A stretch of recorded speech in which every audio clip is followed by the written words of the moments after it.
В одном из помещений музея, бывшего родительского дома Татьяны Гулия, на небольшом постаменте выставлены реликвии, принадлежащие семье Гулия.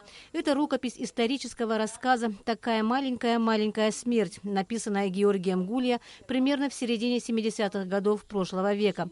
Рукопись речи писателя к столетию Дмитрия Гулия, посмертная маска Дмитрия Гулия и картина, написанная им в 1933 году. Все эти вещи Татьяна Гулия передала в дар музею. Георгий Гулия учился рисованию в детстве у Ольги Лишевой, такая московская художница. Она какое-то время здесь жила и детей окрестных учила рисовать. Мой папа, так сказать, рисовал, в общем-то, любил рисовать до последнего, хотя у него было не очень много времени. Можно к какой-то знаменательной дате собрать те работы, которые хранятся в фонде картинной галереи Георгия Гулия, их немало там. И те, что у вас, и сделать какую-то даже выставку, потому что он же иллюстрировал и свои рассказы иногда. Коллекцию Дома-музея пополнил также портрет родного брата Георгия Гулия, Владимира, погибшего в 1943 году в концентрационном лагере во Франции.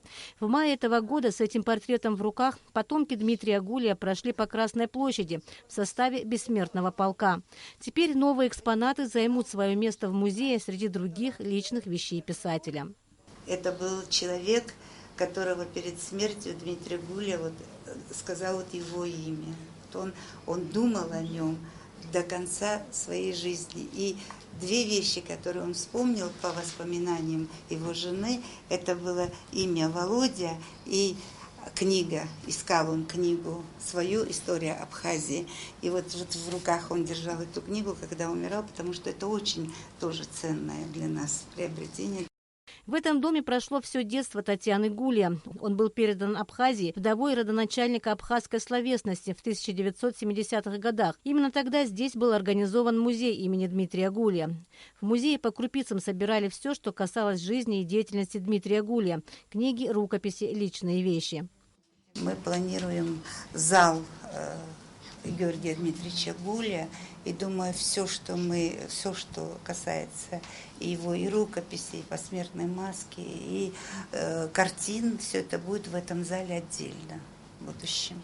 Дом-музей имени Дмитрия Гулия пополнится и другими материалами, представляющими историческую ценность для нашей страны. Произойдет это, по словам Татьяны Гулия, сразу, как только будет отремонтировано здание музея. Балакварчия Саид Айба, Абхазское телевидение.